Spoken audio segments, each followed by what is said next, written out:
Welcome back to Algebraic Fractions lesson number 2. To access this, hopefully you have watched Algebraic Fractions 1, because that would have helped you with the questions that I've put on the starter for you.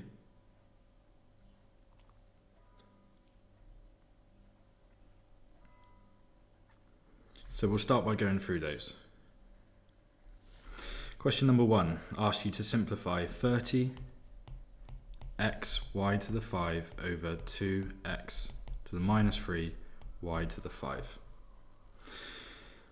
To do this, we've seen this a few times now. We saw this in indices 1 and 2 as well. We take the whole numbers and we do what it says. It says we're going to do 30 divided by 2, which would be 15. Then we're going to focus on the bases of x, where we have got x, and remember, if it just says x, it is x to the 1. And the rule states to us that we can do 1 minus, because it's divide, minus 3. So 1 minus 3, remember, would be plus, so that would be x to the 1 minus 3 is plus 3, so it'd be x to the power 4. Then we move across to the y's and do exactly the same. Remember, this only works when you have the same base. So we've got y to the 5 divided by y to the 5. Well, we saw yesterday in Algebraic Fractions 1 that we could just cancel those.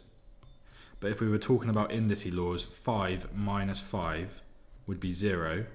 And y to the power 0, remember, would be 1. So the answer to that would be 1. And if I just times this by 1, it would effectively just give me 15x to the 4. So we could say that we can just cancel those y to the 5s. So that would be your answer for question 1. Moving across to the right on the second part of the starter question, it's asked you to simplify 3u over 5x multiplied by 20x squared over 12u cubed. Now we saw yesterday in Algebraic Fractions 1 that we can do something called cross-cancelling, and that's the method I recommend. Remember, cross-cancelling only works if we are multiplying. And what you do is you check the diagonals. So if you check the diagonals here, we're looking for things that are common factors that can be cancelled. So I can see I've got a 3 and a 12, and I know that 3 goes into both 3 and 12. So I could cancel this 3 goes into 3 once, and I could cancel this 12 because 3 goes into 12 4 times. I can also see I've got a u here and a u cubed here. Now we saw that we could cancel this u with one of these u's, because remember, u cubed means u times u times u. So if I cancel off a u, I'd be left with just 2 u's, which would be u squared. So I can take this cubed down to a squared. And then I could check my other diagonals. I can see I've got a 5 and a 20. So I could cancel. I know that 5 goes into 5 once. And I know that 5 goes into 20 4 times. So I can cancel those two numbers. And then I can see I've got an x and an x squared. Well, remember, x squared means x times x. And if I use the indice laws, technically I'm taking the powers away. But I know that I can cancel this x with one of these x's to leave me just 1. And there's no point me writing that. So it looks a bit messy, but if you followed along last lesson and you watched how cross-cancelling works, you can see now, to get my final simplified answer, I just multiply across. So I've got 1 multiplied by 4x. So that would just give me 4x over 1 multiplied by 4u squared. So that would just be 4u squared. And now I can see that I could cancel these 4's. So my final answer would simply be x over u squared. Now, as discussed, you don't have to do cross-cancelling. You could have just multiplied directly across to give you 3 times 20 would be 60 ux squared over 5 times 12 would be 60. and then you've got x and then u squared, or cubed even. And then if you simplify that, you would end up with the same answer. So no matter which way you went about it, you should have got x over u squared. And again, if you didn't watch the cross-cancelling method from the previous lesson, you won't understand that, so I'd recommend going back and having a look at it.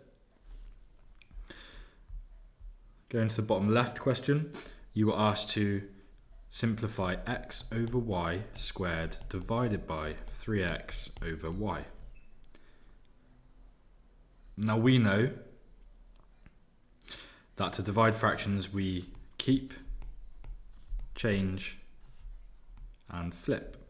Okay, so we're going to keep the first fraction, would be x over y squared. We're going to change the divide, and this is just a basic fraction rule, to a times, and then we're going to do the reciprocal. We're going to flip the last fraction, so that'd be y over 3x. Now again, you can either multiply across and then cancel, or you can cross cancel. If I check my diagonals, I can see I've got an x and a 3x, so I can cancel an x and an x. Remember, if you cancel it and there's nothing left, technically there's 1 left, you're leaving it with 1. And then I can see in my other diagonal I've got y squared and y, so I could cancel one of these y's with one of the squared y's to leave me with just one y. Remember, if I cancel this y and there's nothing left, I can leave it with 1. Multiplying across now, I've got 1 times by 1 is simply 1 over y times by 3, which is 3y. So that would give you 1 over 3y. Again, you could have just multiplied across without cross cancelling to give you xy over y squared times 3x would be 3xy squared, and then use your indices laws cancelling here to see that the x's cancel, one of these y's cancel, and you would still end up with the same answer. Either way, you should get 1 over y, 3y, sorry. Moving over to the last question, very basic adding fractions question. This will lead us into today's topic, which will be adding and subtracting algebraic fractions. So the first thing we need to check when adding or subtracting, and hopefully you know this, is do we have a common denominator? Well, no, we don't. So we need to make a common denominator. So if I make a common denominator, a good exam skill is to write out 2 blank fractions ready, because you know you're going to make a common denominator. What does 7 and 3 go into? 21. So I remember I times this one by 3 to get 21, so I have to times the top by 3, and that's basic fraction understanding. And I times this one by 7, so I must times the top by 7. So what would go here? Well, 3 times 3 is 9. What would go here? 2 times 7 is 14. Now I can add them because I have a common denominator, so remember the denominator stays the same. 14 add 9 would be 23, which is top heavy, so hopefully you change that to 1 and 2 over 21. So that would be your answer for that question. So hopefully you managed to have a go at those and get them correct. If not, you can always go back and review fractions, algebraic fractions 1. And if you didn't understand this last question, you can go and look at my basic fraction series. But hopefully you're okay with it. Moving across to algebraic fractions 2, adding and subtracting. So as discussed, last lesson we looked at multiplying and dividing, and how do we use the basic rules of fractions to do that with algebraic fractions. And we're going to do the same today. We're going to look at how do we take the basic adding and subtracting fractions operation rules and convert that into algebraic fractions. And it is as easy as it sounds. You just do the same, you just have algebra as well. So I've just written here, if you note back, and we just discussed this a second ago, to add or subtract fractions you need a common denominator. So that's your goal here. Every example we look at today, we will be checking, do we have a common denominator? And if we don't, we're going to make one. So example 1, it's asking me to add x over 3 plus 2x over 5. So as you can see, these are just two fractions, but they have some algebra in them as well, in this case x. So what we're going to do is check, first of all, do we have a common denominator? No. 3 and 5 are not common, so I need to make a common denominator. A good exam skill is just to write out two blank fractions ready, because I know that I'm going to change it. What would 3 and 5 go into? Well, 15. And then you just got to make sure whatever you did to 3 to make 15, I times it by 5, I've got to do that to the top. So x times 5 would be 5x. So that would be where that came from. What did I do to 5 to make 15? I times it by 3, so I must times the top by 3. So 2x times 3 would be 6x. Now I have a common denominator, which means I can add, like I normally would with a basic fraction. I can add these together now. So remember, the denominator will always stay the same. And 5x adds 6x. Well, they're both x, which means we can put them together. And this refers back to me explaining that you need a good understanding of basic algebra. Like, how do you simplify terms? How do you multiply terms? Well, what is 5x add 6x? It's simply 11x. And that would be your final answer. 11x over 15.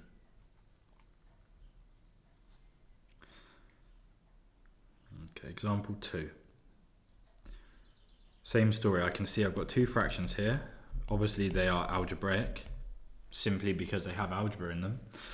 And it's asking me to add them. So I should always be thinking, do I have a common denominator? Well, I've got x and 5x. They are not common, they are not the same.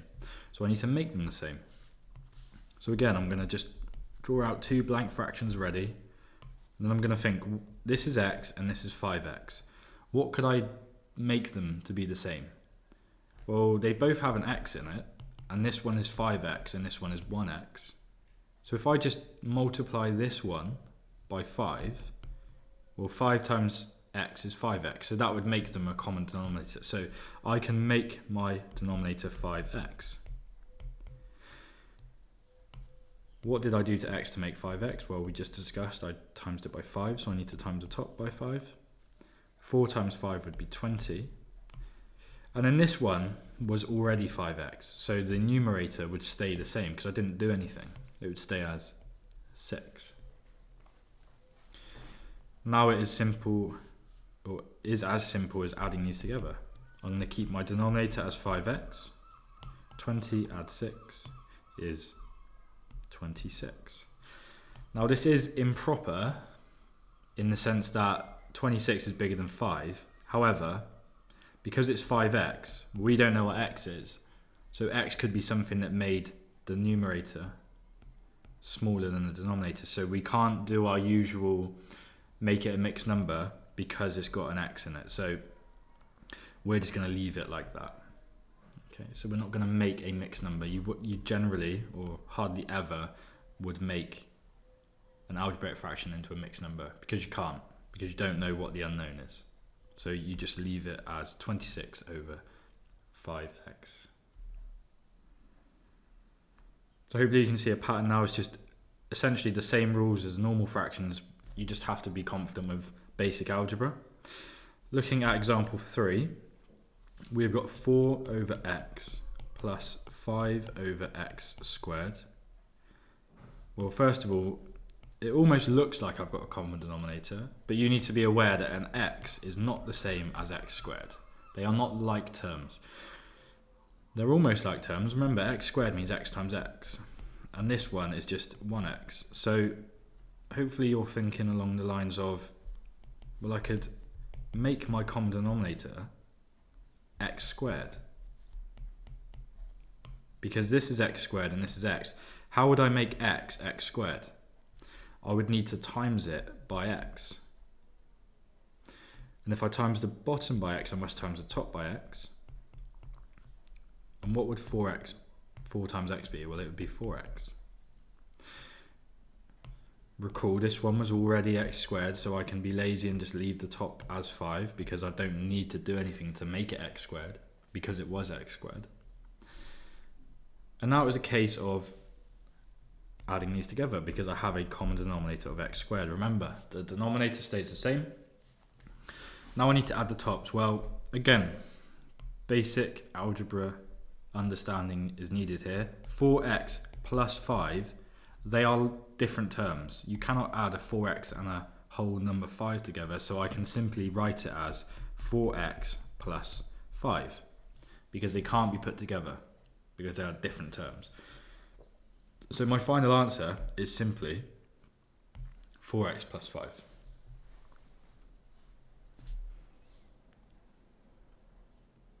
Example 4.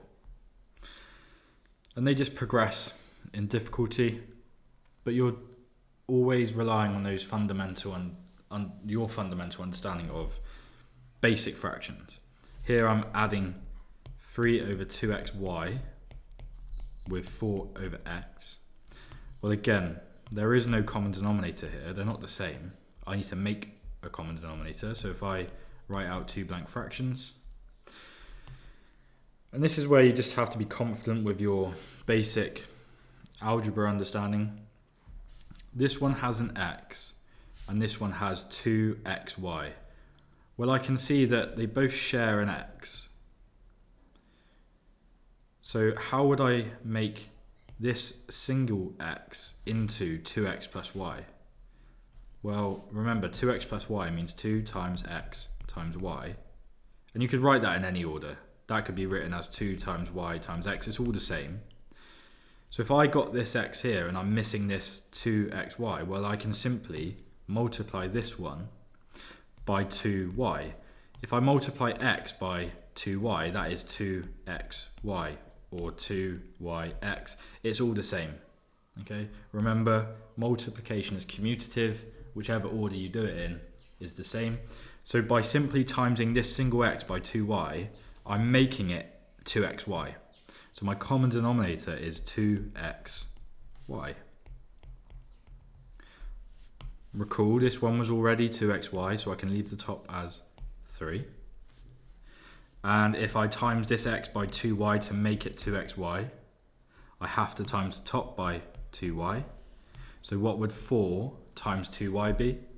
Well, that would simply be 8y. I now have a common denominator, so I can add them together. Again, we leave the denominator as it is once it's been made the same. So that would just be 2xy. And then what is 3 plus 8y? Well, similar to the last example, 8y and 3 are not the same term, so you can't add them together. So you simply just write 3 plus 8y.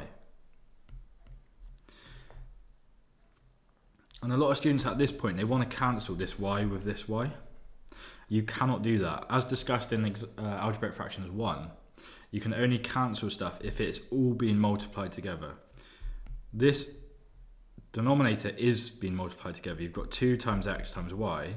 However, the top is not all multiplied together. You've got a plus in between. So you cannot, in no circumstance, cancel that y in this case.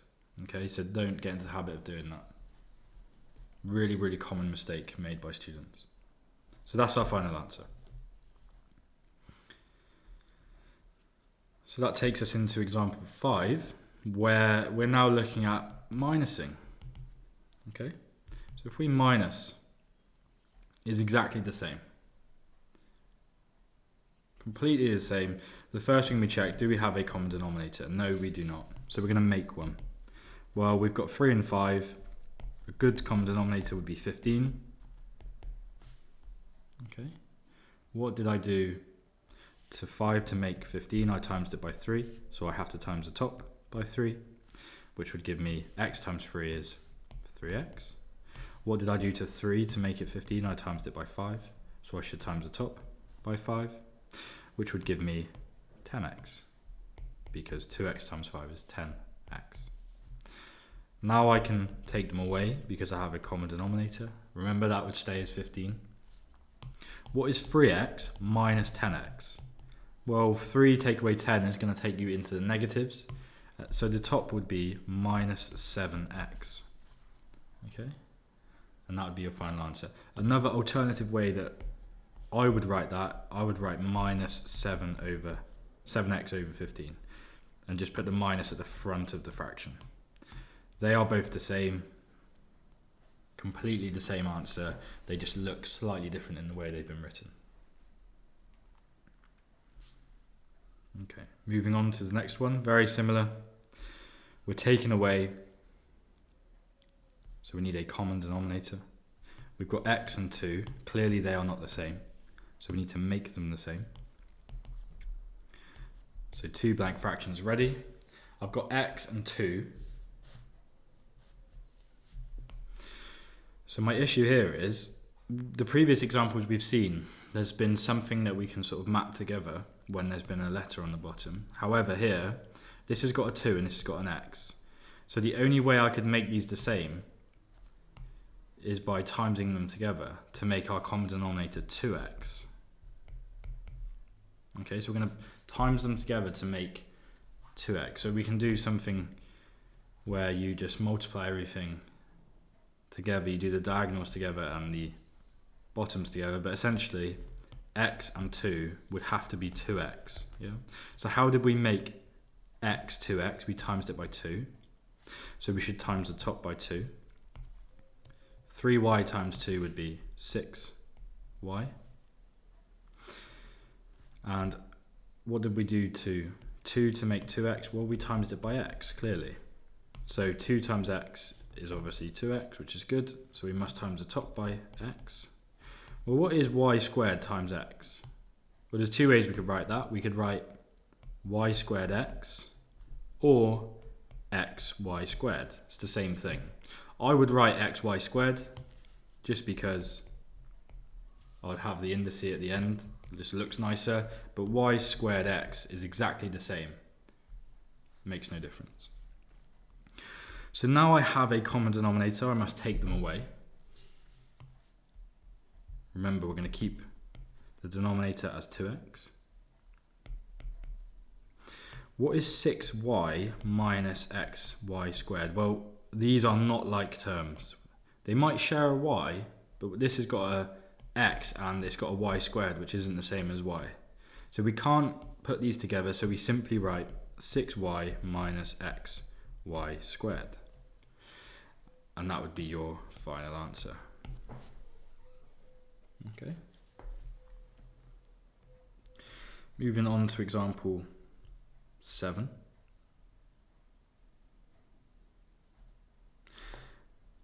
Common denominator, is it the same? No, we must make it the same. And this is where things just get a little bit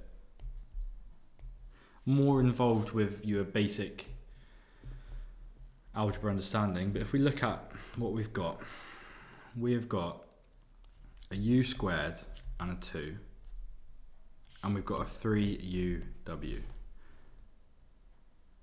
Okay, so this one's got 2 u's, it's got a u squared, and this one's got 1 u. So to make this a u squared, we would have to times it by u. And then this is a 2 and a 3. Well, they're not the same, so we'd have to make that 6. And this one has a w, and this one doesn't have a w. So we're going to make our common denominator 6 u squared w. 6u squared w. And how do we do that? Well, we had the 3 and the 2, so we had to make that 6 by timesing it together. We had a u here and a u squared here, so this one clearly needs another u, because they share a u. And this one has a w, but this one doesn't, so it needs a w. So how do we go about that? If we're focused on the left one, what did we do to 3uw to make 6u squared w? Well, it needs to be times by a 2 to get the 6. It already has a w, but it's only got 1 u, so we must times it by another u. So we must times the top by 2u. U times 2u would be 2u squared. Now if we focus on this second fraction, what did we do to 2u squared to make 6u squared w? Well, it has the u squared. It has 2, not 6, so we must times it by 3. And it doesn't have a w, so we have to times it by a w. So we times it by 3w. and we must times the top by 3w. So we would get 6 times 3w would be 18w. Now we can take them away. Well, the common denominator stays the same, 6u squared w. 2u squared minus 18w, can't do that, can't put it together, so you simply just write 2u squared minus 18w, and that would be your final answer. Okay, so this now takes us on to the harder examples, which will transfer into solving algebraic fractions. So we're going to look at, how many are we going to look at? We're going to look at 4 of these. The first thing we need to discuss, do they have a common denominator? No. This one is 2x plus 1, and this one is 4x plus 3. Now, what you'll see here is every other example we've seen are just one term. They're either multiple things times together, but they are just one term. Here, both of these denominators have 2 terms. It's got a 2x plus a 1. This one's got a 4x plus a 3. So the technique you use when there is more than one term as the denominator, we do what we call cross multiplication. Okay, the only way for us to make a common denominator here is to take these 2 denominators and multiply them together. Okay, so our common denominator will be 2x plus 1, 4x plus 3. Okay, that will be our common denominator. We're going to times them together. Well, let's think.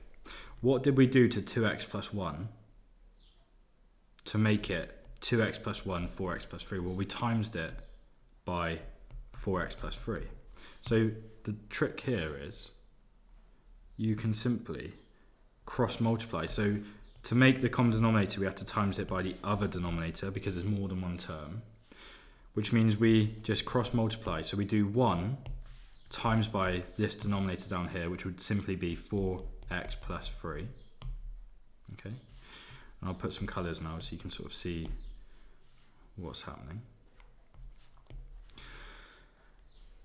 And then how would I make this denominator 2x plus 1, 4x plus 3? Well, I times it, look, by this one. So I have to cross multiply that one up there as well. Well, what would 4 times 2x plus 1 be? Well, let's just be careful, and we're just going to write plus, because the bit in the middle is plus 4 lots of 2x plus 1. Okay.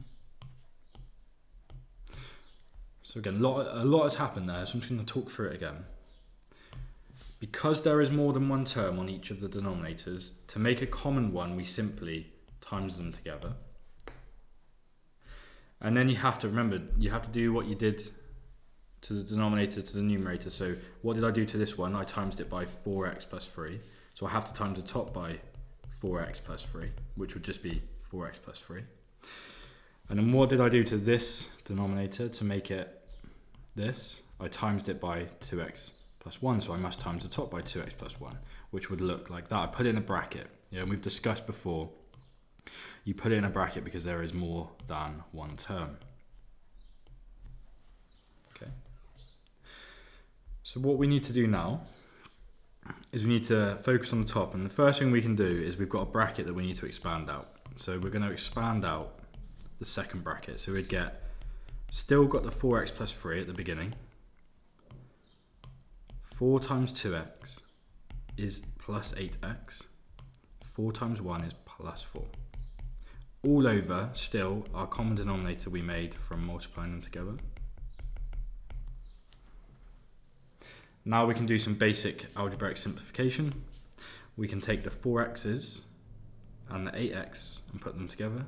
Then we can take the plus 3 and the plus 4 and put them together. So what would that give me? That would give me 4x and 8x is 12x. 3 and 4 is 7 plus 7. All over 2x plus 1 and 4x plus 3. Now, students often think, should I multiply out those brackets on the bottom? There is no point. Okay, there's no point to multiply these out. You can if you want, but remember, a factorized expression is generally the most simplest form you can have it in. There are situations where you will have to times those out, but it wouldn't be for this one. Okay, and we'll discuss those in the next algebraic fraction lesson. So my final answer would be that. So again, you cross multiplied to make a common denominator. Then you expanded the top out if needed, put them together, and that would be your final answer. Okay, moving on to example 9. Same thing. We've got two terms as our denominators. So we're going to do the cross multiplication method. We're going to multiply the bottoms together to make a common denominator. We're going to multiply the tops across. So what would that give me? Well, it would give me my common denominator as 3x plus 5 multiplied by 3x plus 2. And remember, we've discussed previously in other lessons, when you multiply things with more than one term, you put a bracket around it. And then we're going to do two lots of this 3x plus 2, because that's how we made a common denominator. So that'd be two lots of 3x plus 2 plus one lot of 3x plus 1. There's no point putting a bracket around it because it's just timesing it by 1, so it'd stay as 3x plus 5. Okay, again, I'll put some colour on so you can see what's happened. I've done this times this to get this bit, and I've done this one times this one to get this bit here. Now, same thing, we need to expand out the top, which would give me 2x times 3x, 2 times 3x would be 6x. 2 times 2 is plus 4. Plus the still 3x plus 5 all over the denominator, which is just going to stay in the brackets. That's 3x plus 5 and 3x plus 2. Now we can tidy the top up. We've got a 6x and a 3x.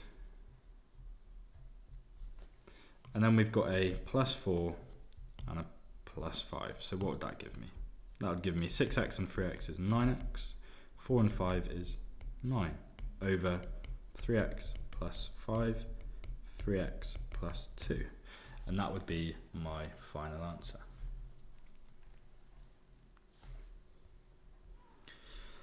Okay, so that takes us on to example 10, where the only difference here is there's a minus. Now this is where you have to be very careful, and in the surds lesson I discussed this a few times, where if you're minusing more than one term you need to put it in a bracket, and we'll see what I mean by that. So it's going to be exactly the same process. We have more than one term on the bottom, so we're going to cross multiply. So my common denominator would be 2x plus 3 and 3x plus 2. And then we're going to have 5 lots of, so we're doing 5 lots of, and there's more than one term, so it's going to be a bracket, 3x plus 2 minus, well, I'm minusing one lot of this, but there's more than one term here, so it needs to go in a bracket, so minus 2x plus 3. Okay, and you'll see why this is so important. So it's really important, if you're minusing, just put whatever you're minusing in a bracket, if there's more than one term. So that's going to give me, expanding out this bracket, 5 times 3x is 15x. 5 times 2 is 10. Now we're minusing 2x, so we're going to do minus 2x. And we're also minusing 3, so that would be minus 3. So it changes those signs into a minus. And you can see if there was a negative here, you've got a double negative which needs to be dealt with. The denominator would stay the same. 2x plus 3 and 3x plus 2. So that's going to give me 15x minus 2x,